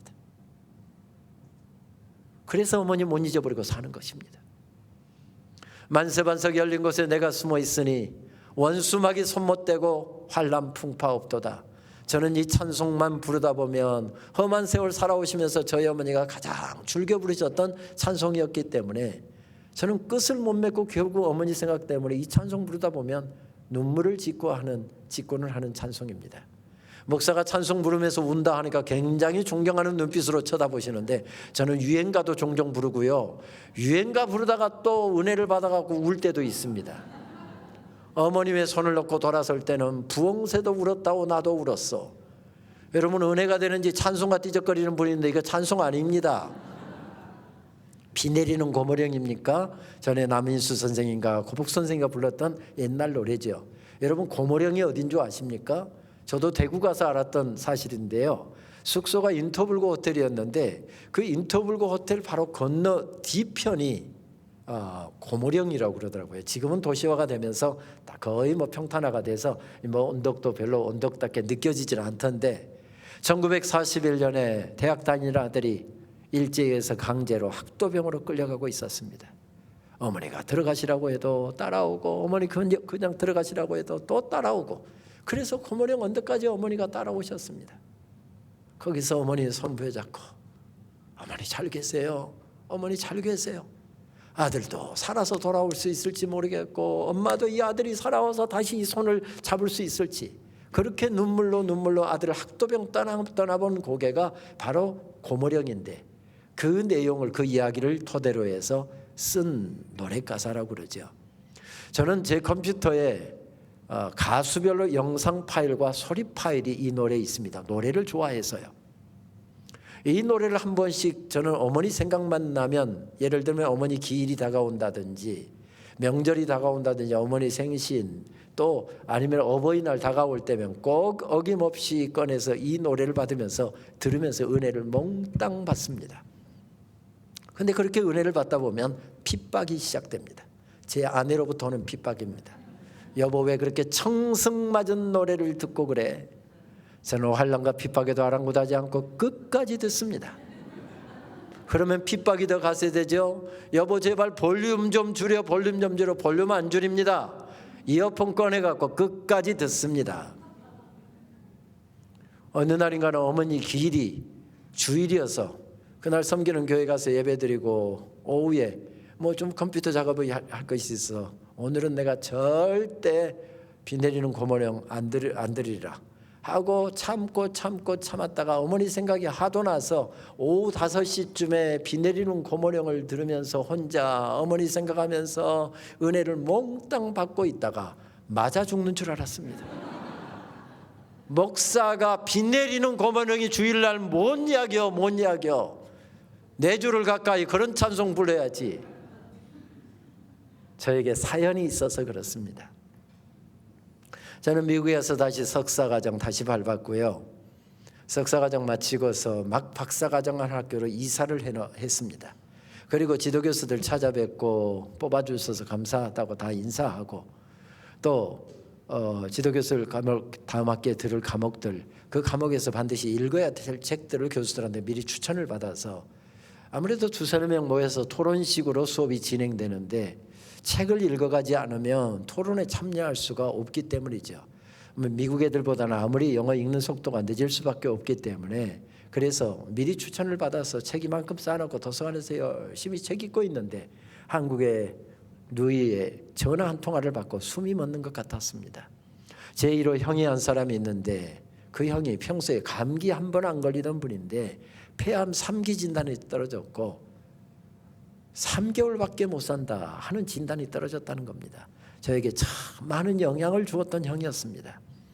그때 개강하기까지 23일인가 24일밖에 안 남았는데 형 살아있을 때 살려달라고 함께 손부에 잡고 기도 좀 하고 싶어갖고 부랴부랴 비행기표 끊어서 한국에를 나왔습니다. 장기로 박사님이 세운 부산 고신대병원 안병동에 입원해 있는 형님을 바로 찾아갔지요. 내려갔더니 3기에서 말기로 바뀌었더군요. 뇌로 17군데가 벌써 암덩어리가, 암세포가 전이가 돼 있어서 아무런 치료 방법이 없고 암 말기 진단이 떨어져서 죽는 날만 기다리고 있었습니다. 형하고 새벽마다 저녁마다 병원 채플에 올라가서 얼마나 울면서 기도했는지 모릅니다. 하나님 한 번만 살려주십시오. 하나님 3년 썸먹으려고 장로 만드셨습니까? 지난 3년도 대충 섬기지 않았잖아요. 교회 선임 장로로서 얼마나 열심히 주님 위해서 교회에 산 거 하나님이 아실 거 아닙니까? 하나님 좀 더 썸먹으세요. 하나님 한 번만 살려주세요. 형제가 부둥켜갖고 얼마나 울면서 기도했는지 모릅니다. 그렇게 왜 시간이 빨리 갑니까? 일정을 마치고 이제 저는 계약이 앞두고 있기 때문에 미국으로 돌아가야 되는데 발걸음이 떨어지질 않습니다. 형의 병세는 하루가 다르게 점점 악화되고 하는 것이 눈에 보이고요. 이제 이 땅에서 형 마지막 보는 것이다 싶어지니까 발걸음이 떨어지지 않았습니다. 형이 김포공항에서 몇 시 비행기라는 거 다 알고 있는데 그 비행기 타려면 부산에서 몇 시에 출발해야 된다는 것도 계산을 다 하고 있는데 동생이 계속 서성거리면서 떠나지를 못하니까 제 마음을 읽고서 형이 벌떡 일어나더니 제 손을 굳게 잡더군요. 동생, 현대의학이 포기 안 나지만 우리가 믿는 하나님께서 우리 하나님께서 나 살려주셨다고 동생에게 내가 꼭 간증할 테니까 이 형 걱정하지 말고 가서 어려운 박사과정 공부 잘 감당하시라고. 형 약속했어요. 약속 지켜야 돼요. 약속 안 지키면 안 돼요. 몇 번을 형제가 손잡고 다짐한 다음에 둘이 다 울면서 그렇게 헤어졌습니다. 그런데 그것이 이 땅에서 형 보았던 마지막 순간이었습니다. 장로님이 자기 입으로 한 말 약속도 안 지키고 정확히 3개월 만에 세상 떠났습니다. 학기 중이어서 한국에 나올 수가 없었습니다. 동생에게 전화해서 장례식 지시하면서 그 중에 하나가 어머니는 형 장례식에 참석시키지 마라. 평생 마음에 기둥 삼고 살았던 장남이 44살 젊은 나이로 어머니 앞서고 땅에 묻힐 때 어머니 가슴이 얼마나 미어지시겠냐.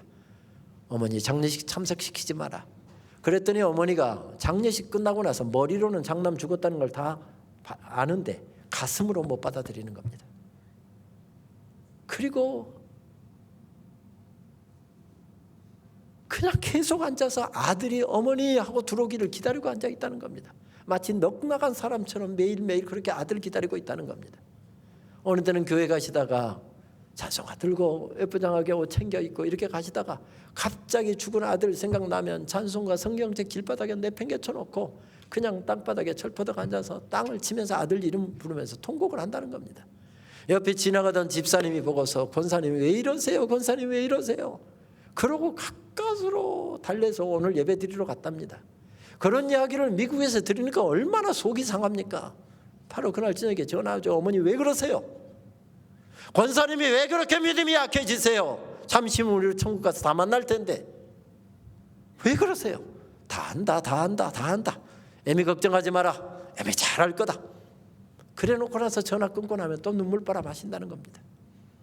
그래서 코스옥을 맞춰놓고 어머니 1호차 한국에를 또 나왔습니다. 형제가 목소리가 비슷하니까 장남이 살아온 걸로 착각하기도 하고 둘째가 온 것으로 생각하시기도 하고 어머니가 얼마나 좋아하시던지요. 그런데 문제는 한 달의 일정을 마치고 미국으로 돌아갈 때가 생겼습니다. 돌아갈 때 문제가 생겼습니다. 어머니가 마을 어귀까지 따라 나오셔서 이제 저희는 출발을 해야 되는데 딱 두 손으로 이렇게 딱 잡고 눈물을 하염없이 흘리시면서 너를 이제 언제 다시 볼 거냐? 너를 이제 언제 다시 볼 거냐?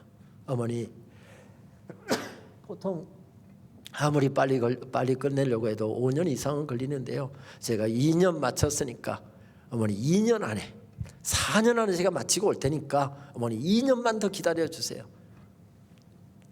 그 말에는 아무런 반응도 없습니다. 똑같은 말만 1시간 반이 넘도록 계속하고 계십니다. 너를 언제 다시 볼 거냐? 너를 언제 다시 볼 거냐? 그런데 결국은 제 갈 길이 멀고 제 공부가 중요하고 제 할 일이 있었기 때문에 어머니 손뿌리치고 돌아섰습니다. 그게 어머니 배웠던 마지막 또 순간이었습니다. 1년 후에 어머니 쓰러지셨다는 이야기를 듣고 8월 성수기라 비행기표를 못 구해서 직항이 15시간이면 가는데 33시간 걸려서 뉴욕으로 빙빙 돌아서 오는 그 비행기 가까스로 표 끊어서 며칠 지체하고서 한국에를 나왔습니다. 출발하면서 어머니 저 이제 갑니다. 조금만 기다려주세요 하고 김포공항에 내려서 어머니 저 왔습니다 전화를 드렸더니 저를 그렇게 기다리셨다는데 어머니 세상 떠나신 지 6시간이 지난 후였습니다. 잊어버릴 수 있습니까? 20년이 훨씬 지났어도 저는 잊지 못하고 삽니다. 여러분은 어떠십니까? 여러분도 마찬가지시죠? 왜 그렇습니까? 큰 사랑 받았기 때문에 그렇습니다. 큰 사랑 받고 제대로 보답도 못하고 떠나보냈기 때문에 그렇습니다. 그런데 여러분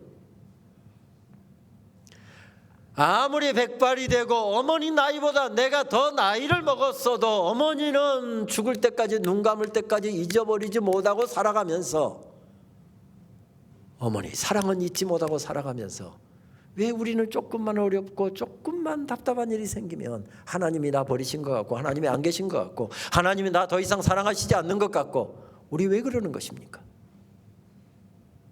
사도 바울의 승리의 비결이 무엇이었습니까? 하나님의 사랑을 확신했기 때문이었습니다. 그의 당당함의 이유가 무엇이었습니까? 하나님의 사랑이었습니다. 하나님의 사랑이었습니다. 그렇습니다. 우리에게도 힘이 필요합니다. 세상을 이길 힘이 필요합니다. 우리 안에 없는 힘이 필요합니다. 내 안에 힘이 없다고 한다면 어디에서부턴가 공급받아야, 그래서 인생을 이겨내야 할 그런 힘이 필요합니다. 어디서 그런 힘을 우리는 공급받을 수 있을까요? 우리 시대의 큰 어른이었던 오카노 목사님, 저는 참 그분을 교단은 다르지만 참 존경하고 참 배우고 싶은 그런 목사님인데요, 참 귀하게 섬기시다가 몇 년 전 우리 곁을 떠나신 분이시죠. 조기 은퇴를 하시고 후임에게 사역을 물려주신 다음에 한국교회 개혁이라고 하는 큰 캐치프레이즈를 걸고서 사시다가 몇 년 전 암으로 세상을 떠나셨습니다. 저는 그분이 은퇴하실 때 그 교회의 이야기를 조금 들어서 지금 담임하시는 담임 목사님하고 원대 목사님 사이에서 있었던 이야기를 조금 알고 있습니다. 사실 제자였고 그에게서 제자 훈련을 받았던 후배 목사님을 후임으로 세우고 조기 은퇴하고 깨끗하게 목회직을 물려주고 그리고 참 기도하시면서 사신 분이시죠. 그 방을 가보니까 방이 조금 하더군요. 방이 조금해요. 이렇게 큰일 하시는 목사님 방이 이렇게 적을까 할 정도로 방이 아주 아담하더군요. 담임 목사님이 그 방을 쓰시라고 하는데, 원로 목사님이 평생 쓰시던 방인데 그 방 원로 목사님이 쓰셔야지, 이 방 어떻게 내가 뺐습니까? 목사님 이 방 쓰시고 제가 다른 장소 알아보겠습니다. 그랬더니 그냥 목사님이 교회 직원들 데려다가 짐 빼갖고 다 창고에다 넣어버리고, 그리고 그냥 미국으로 떠나버리셨습니다. 한 3개월 있다 오겠다고 떠나버리셨습니다. 그 방에 이것이 바로 옥 목사님이 쓰시던 방입니다. 후임 목사님이 와서, 그때 우리도 뉴스라든지 뭐 신문에서 읽었지만 그 교회가 새벽기도 부흥이 일어나서 엄청난 역사가 일어났다는 이야기 들으셨잖아요. 바로 그 특별 40일 새벽기도 끝자락에 그분하고 식사를 할 모임이 있어서, 아니 목사님 오자마자 너무 서두르시는 거 아니에요? 교인들 너무 몰아세우는 거 아니에요? 뭐 오자마자 이렇게 하시면 안 되는 거 아니에요? 제가 그랬더니 아니요 교수님, 제가 하고 싶어서 한 게 아닙니다 그러더라고요. 부임 예배를 드리고 월요일 날 새벽이 부목사님이 새벽 기도를 인도했답니다. 그래서 담임 목사님이 제일 뒷자리에서 새벽 예배를 드리는데, 뒤에서 앉아서 이렇게 얼추 씌어보니까 153명이 왔답니다. 새벽 기도 참석한 사람이. 그런데 그 교회 풀타임 사역자가 105명이랍니다. 이렇게 풀타임으로 전임 사역자가 105명이랍니다. 그러면 전임 사역자들 가운데 깜빡해서 못 일어나는 사람 한 5명 못 일어났다 하더라도 사역자들이 100명 나왔다고 한다면 교인 2만 명 가운데서 새벽기도 나온 사람은 몇 명이다? 53명이라는 계산이 나오더라는 겁니다. 그래서 메모지에다 쪽지를 써서 설교 끝나고 나서 강구할 시간을 좀 주세요 하고서 메모를 올려보냈다 합니다. 저는 우리 교회가 이런 교회인 줄 몰랐습니다. 우리 교회가 2만 명 출석하는데 여기에 오늘 사역자들하고 지금 몇 명 구분은 안 되지만 153명 나왔습니다. 우리 교인 50여 명 나온 사람들 데리고 앞으로 무슨 사역을 할까 생각하니까 앞이 캄캄해집니다. 그 53명이 듣고 가서 막 구역에다 전화를 하기 시작한 겁니다. 새로운 담임 목사님이 일 못한다고 하대. 뭐 이러 자기 나와야 돼. 그 다음날 나갔더니 850명이 나왔더랍니다. 그래서 또 메모를 또 써 보냈답니다. 또 이 정도면 그래도 뭐 조금 할 수는 있을 것 같습니다. 그랬더니 또 그 다음날 가서 막 얼마나 전화를 했는지 그 다음날은 1,500명이 나왔답니다. 그래서 이 정도면 되겠습니다 하고서 했더니 그 메모를 또 해서 광고를 했는데 그 다음 날은 3,500명이 막 교회 꽉 찼답니다. 그날 여자 전도사님이 설교를 하기로 돼 있었는데 목사님 저 설교 못 하겠어요. 목사님이라 하시면 안 돼요. 그래서 그날부로 그냥 특별 새벽 기도가 그냥 그렇게 해서 진행이 됐답니다. 그런데 오 목사님이 그 소식을 미국에서 들으면서 기뻤을까요? 배가 서늘했을까요? 당연히 목사님 기쁘셨겠죠. 근데 옥 목사님 워낙 솔직하신 분이어서 언젠가 학교 일로 만난 자리에서 저한테 그 이야기를 하더라고요. 저는 잘할 줄 알았어요. 저는 잘할 줄 알았어요. 목사님 무슨 말씀이세요? 제가 교회를 은퇴하고 교회를 그만둔 다음에 옥 목사가 은퇴를 하니까 막 교회가 희청거린다. 교회 숫자가 줄어든다. 저 마음 깊은 곳에서는 그런 이야기를 듣고 싶은 인간적인 그런 생각이 자기에게도 있더랍니다. 전혀 자기는 인지도 못했던 것인데 저 속에 그게 있더랍니다. 어떻게 그걸 아셨어요? 했더니 막 새벽 기도가 막 이 정도, 거기는 제자 훈련 막 밤 11시, 12시 막 새벽 1시까지 제자 훈련하는 교회니까 새벽 기도에는 오 목사님이 강조를 안 해서 그런 교회죠. 제자 훈련 밤늦게까지 하다 보니까 그런 건데 막 새벽 기도가 부흥하고 있다 하니까 한쪽은 기쁜데 한쪽 속에서는 뭔가 서늘해지는 게 있더랍니다. 그래서 제가 물었습니다. 목사님 어떻게 그거 이기셨어요? 별 수 있습니까? 십자가 앞에 엎드렸죠. 그러시더라고요. 그분이 세상 떠난 다음에 제자 오카눔이라고 하는 다큐가 만들어졌죠. 그 영화를 이렇게 쭉 보다 보니까 아마 그때를 배경으로 해서 하신 설교 내용인 것 같아요. 그 설교 내용 일부를 우리 함께 듣고 말씀을 조금만 더 이어가도록 하겠습니다. 하루에도 몇 번이고 주저앉고 싶지 않겠어요?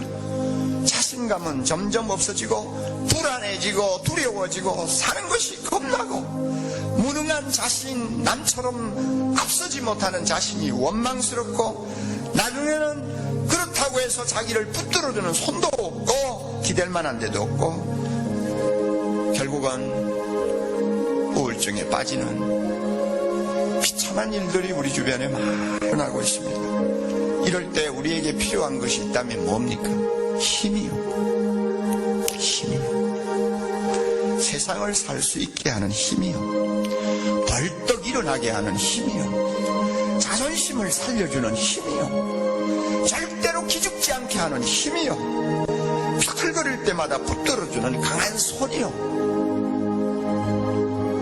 어떤 형편이든지 자족하면서 감사할 수 있게 만드는 힘이요. 힘이 필요해요. 힘이 필요해. 세상을 살기 위해 힘이 필요해요. 내 안에 없는 힘이 필요해요. 밖으로부터 오는 힘이 필요해요. 이 힘이 필요하다. 어디서 이 힘을 얻을 수 있습니까? 십자가를 향해서 가까이 나아가 나를 사랑하사 나를 위하여 자기 몸을 버리신 하나님의 아들을 그분의 그 놀라운 사랑을 내 마음에 다시 한번 체험할 때 힘이 생깁니다. 주님이 뭐라고 하시는지 알아요? 너는 네가 똑똑하지도 못하고 머리도 둔하고 경쟁에도 뒤처지고 쓸모없다고 그래서 살고 싶지 않다고 그러지. 그러나 야, 나는 네가 얼마나 좋은지, 나는 내가 얼마나 사랑스러운지, 내가 너를 위해서 이렇게 십자가에서 대신 죽었다. 너 그거 잊어버렸니? 내가 이만큼 너를 사랑하는 것 가지고 만족하지 못하겠니? 내가 너를 이만큼 사랑해주는 것만으로도 행복하다는 말 못하겠니? 너 인생의 짐이 무겁다고 나는 너보다 더 무거운 짐 지고 세상을 살았어. 그러나 다 지나가는 거야.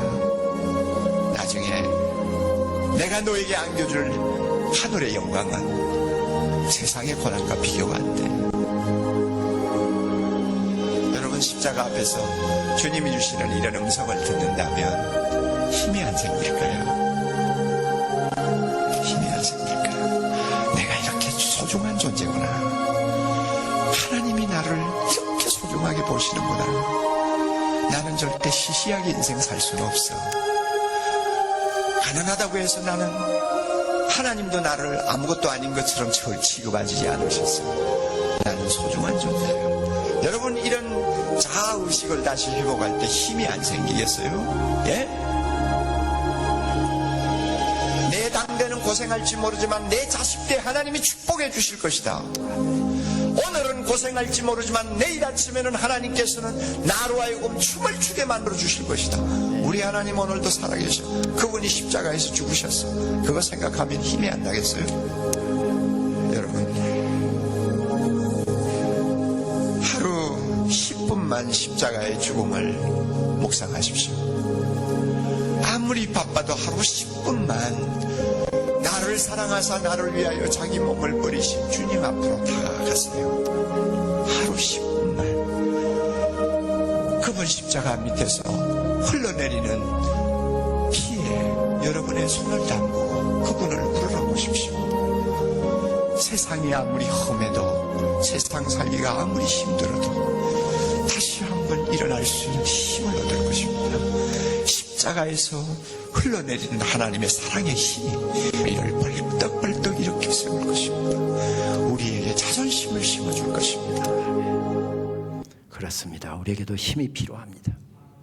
세상을 이길 힘이 필요하고 풍랑이 일어나는 바다를 헤쳐나갈 힘이 필요하고 인생의 어려운 시간들을 헤쳐나갈 힘이 필요합니다.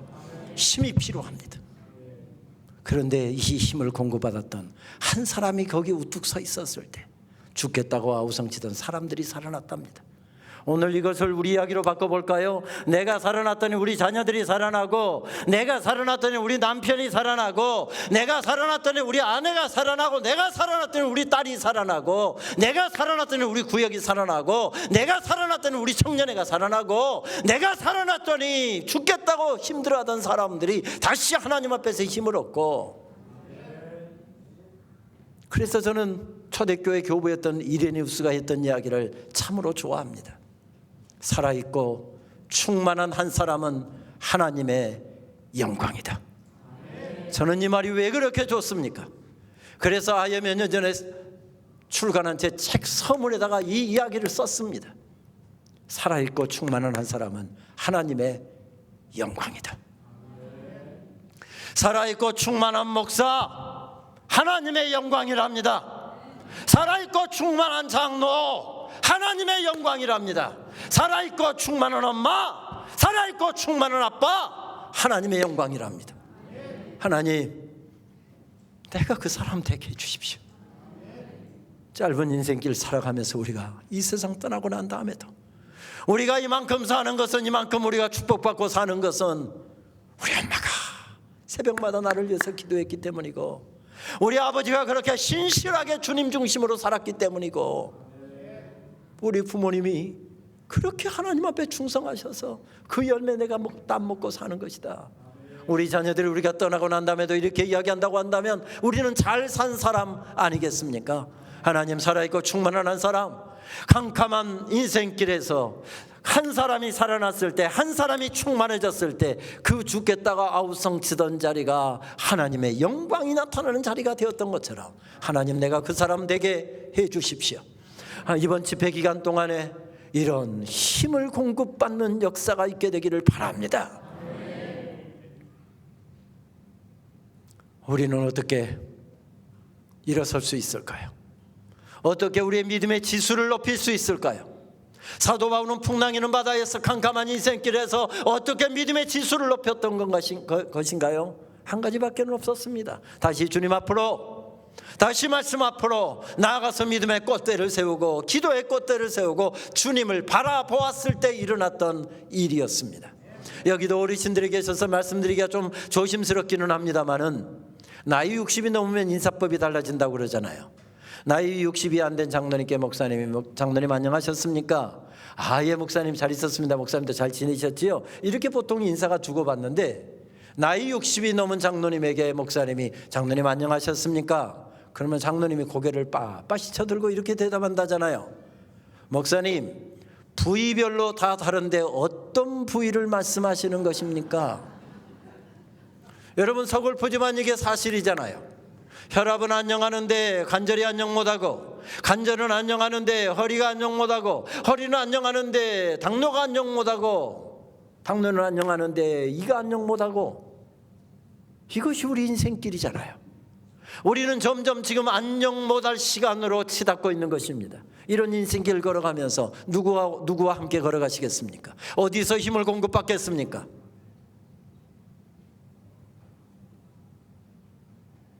힘을 공급받아 일어나게 되면 그 사람 때문에 가정이 살고, 그 사람 때문에 사람들이 살아나고, 교회가 살아나고, 죽겠다고 아우성치는 사람들이 살아나게 될 것입니다.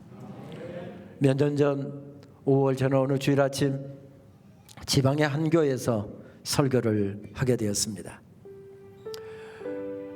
저희 장신대 교수들은 월요일이 제일 바쁜 날입니다. 그래서 아무래도 지방이라고 거리가 멀다고 망설이고 그러지는 않지만, 월요일 날 주로 대학원 수업들이 이루어지기 때문에 월요일이 제일 바빠서 지방에를 갔다 오면 차가 막히니까 너무 힘이 들어서 가능하면 학기 중에는 지방 사역은 사양을 합니다. 그런데 지방에서 목회하는 동기 목사가 13년 만인가 14년 만인가 처음으로 안식년을 간다고 하면서, 안식월을 간다면서 자기가 비우는 6개월 동안 와서 교회에 설교를 좀 맡아달라고 부탁을 했습니다. 그런데 6개월은 너무 긴 것 같고, 다른 동기 교수들도 많으니까 내가 한 달만 해줄 테니까 다른 동기들에게 맡겨라, 그렇게 이야기를 했습니다. 제일 먼저 전화가 왔길래 저한테 먼저 선택하라고 이야기를 해서 꽃피고 새우는 5월 달에 설교하러 가리라, 탁월한 선택인 줄 알았습니다. 첫 주를 갔다 왔는데 길이 얼마나 막히던지요. 거기는 대중교통을 이용할 수가 없고 차를 갖고 가야 되는 그런 곳이었습니다. 가는데 3시간이 걸렸습니다. 오는 데는 5시간이 걸렸습니다. 11시 예배 딱 설교 한번 하러 가는데 30분 설교하고, 가는데 3시간, 오는데 5시간, 8시간을 길바닥에다 깔고 있으니, 저도 시간 다투면서 사는 사람인데 솔직히 말씀드리면 오가는 길이 그렇게 행복하지는 않았습니다. 6개월 한다고 했으면 큰일 날 뻔봤다. 그것도 아침에 11시 예배니까 7시나 7시 반쯤 출발하면 3시간이면 가니까 충분한데, 길이 막혀서 어느 때는 막 5분 전에 도착한 적도 있습니다. 그래서 안 되겠다 싶어서 아침 6시에 출발을 했습니다. 그러면 9시에 도착하는데 2시간이나 남지만은 차라리 거기서 기도하고 말씀 묵상하고 그게 훨씬 나아서였습니다. 토요일날 말씀 준비 다 마쳤습니다. 늦게 잠자리에 들었습니다. 그런데 그 다음날 새벽 4시에 눈이 떠지는 겁니다. 오늘 지방까지 가야 되니까 한숨 1시간만 더 자자 하고 잠을 청하는데 잠이 오지 않습니다. 설교도 점검하라는 이야기구나. 새벽 4시에 일어나서 컴퓨터를 켰습니다. 저는 설교 준비를 하거나 글을 쓸 때면 클래식이나 조용한 어떤 찬송을 틀어놓고 하는데, 그날은 지금 나오고 있는 412장 찬송, 바이올린으로 연주되고 있는 그런 찬송곡을 틀어놓고 설교를 점검하고 있었습니다. 그러다가 아침 6시가 가까우니까 이제 출발하기 위해서 양복을 챙겨 입으려고 보는데, 보니까 다려진 아이셔츠가 없는 겁니다. 아내는 그거 세탁소에다 갖다 맡기라고 하지만 그거 맡기러 가고 찾으러 가는 게 더 번거로워서 한 5-6벌 함께 세탁해 놓고 한꺼번에 다려놓고 한 벌씩 꺼내서 입었는데, 분명히 한 벌이 있다고 생각했는데 착각이었습니다. 다행히 세탁이 된 것은 있었습니다. 아내가 세탁을 하면 그렇게 주름이 안 가는데, 제가 세탁을 하면 왜 그렇게 주름이 갑니까? 다리밑판에다가 딱 아이사스를 펼쳐 놓았는데 주름이 자글자글 합니다. 이제 다리 위에 열이 오르기를 기다리면서 속으로 혼자 중얼거렸죠. 너는 도대체 뭔 걱정거리가 있어갖고 이렇게 주름이 자글자글하냐. 꼭 내 얼굴 같다, 꼭 내 마음 같다. 그런데 아무리 주름이 자글자글해도 다리미질하면 쫙쫙 펴질 때 얼마나 기분이 좋습니까? 그렇게 막 다리미 이렇게 펴니까 쫙쫙 펴지니까 기분 좋게 지금 하고 있는데, 지금 나오고 있는 찬송의 어느 부분이 나오는데 얼마나 제 가슴을 강하게 내리치던지 저도 모르게 눈에서 눈물이 주르르 흐르는 겁니다. 그날 아침에 단상을 저는 시로 이렇게 적어보았습니다. 오늘 전할 설교 다시 점검하고, 아내가 없는 아침 해야 할 일 한 가지 더. 셔츠 다림질. 많이도 구겨진 셔츠가 꼭 내 얼굴 같다, 내 마음 같다. 다림이 지나가는 길목마다 모든 주름 활짝 다 펴진다. 우리 모두 다 예수를 친구 삼아 참 평안을 누리시라. 눈물로 찬송 따라 부르며 내 인생의 주름도 내 속의 모든 부끄러움도 이렇게 펴주시옵소서. 눈물의 기도 올려드린다. 기러기 아빠의 일상은 늘 눈물이다. 그리워서 울고 부끄러워서 울고 감사해서 울고 이른 아침 구겨진 마음과 영혼 활짝 다 펴진다. 그렇게 눈물 머금고 달려가는 오늘 말씀 전하러 가는 길이 행복하다. 그날은 행복했습니다. 그날도 똑같이 3시간 걸렸고요. 오는 시간은 5시간 반 걸렸습니다. 그래도 행복했습니다. 왜요? 제가 충만해졌기 때문에 그렇습니다. 똑같은 길을 가는데 제가 충만해지니까 막혀도 문제가 되지 않고요, 힘들어도 문제가 되지 않더라고요. 우리가 다시 살아나는 방법밖에는 없습니다. 우리가 더 충만해지는 방법밖에는 없습니다. 여러분, 코로나 바이러스로 인해서 많은 사람들이 걱정하고 있지만 우리 내일 저녁에 전부 다 마스크 끼고 오십시다. 그리고 악수하지 마시고 우리 총회에서 하는 것처럼 이렇게 반갑습니다 하고요. 우리 이런 여러 가지 방역거리가 있어도 우리 은혜 받고 다시 주님 앞으로 나가고 다시 말씀 앞으로 나가고 그렇게 해서 사흘 동안 우리가 살아날 수 있으면 좋겠습니다. 충만해지면 좋겠습니다. 우리도 고백할까요? 이 땅에 험한 길 가는 동안 참된 평화가 어디 있나? 우리 모두 다 예수를 친구 삼아 참 평화를 누리겠네. 평화 평화로다 하늘 위에서 내려오네. 그 사랑의 물결이 영원토록 내 영혼을 덮으소서.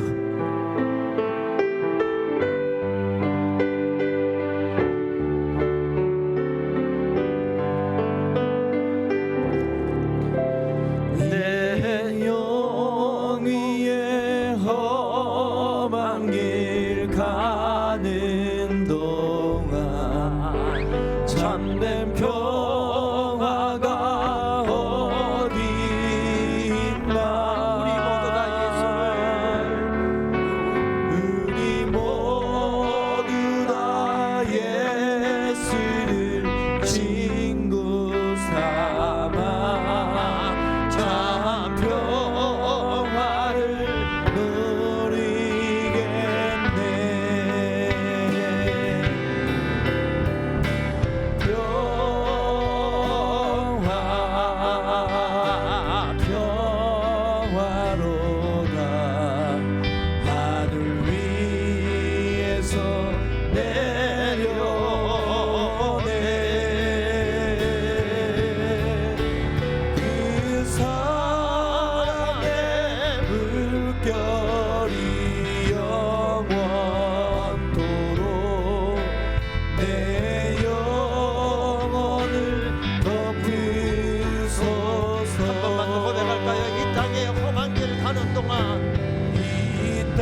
마음을 주님 앞에 드신 채로 우리 주님 앞으로 한번 다시 나아가실까요? 나아가서 우리의 기도의 꽃대를 세우고 믿음의 꽃대를 세우고 우리 주님 앞에 한번 그렇게 기도하시지 않겠습니까? 주님, 살아있고 충만한 한 사람, 그래서 하나님의 영광이 되는 사람, 주님 내가 되게 하여 주옵소서. 캄캄한 인생길에서도, 풍랑이는 바다 위와 같은 그런 인생길에서도 내가 일어설 수 있는 방법은 하나밖에 없습니다. 주님, 힘이 필요합니다. 말씀을 통해서 오는 힘이 필요합니다. 주님으로부터 오는 힘이 필요합니다. 십자가의 사랑으로부터 오는, 십자가로부터 오는 힘이 필요합니다. 주여, 은혜 받는 한 주간 되게 하여 주옵소서. 이번 성회 기간 동안에 은혜 받는 일에 어떤 것도 방해하지 못하도록 주여 막아주시옵시고, 우리가 은혜 받기 위해서 함께 모일 때 주님께서 천사로 진치셔서 어떤 어려움도 생기지 않도록 도와주시옵소서. 하나님, 살아있고 충만한 한 사람, 은혜 받고 내가 벌떡 일어나게 하여 주옵소서. 하나님, 말씀 듣고 찬양하다가 기도하다가 말씀 듣다가 내 심령이 소성케 되는 역사가 아버지 하나님 이번 성회 기간 동안에 일어나게 하여 주옵소서. 내가 하나님의 영광이 되는 사람 내가 되게 하여 주옵소서. 우리 통성으로 합심해서 한번 기도하도록 하겠습니다. 아버지 하나님 감사합니다.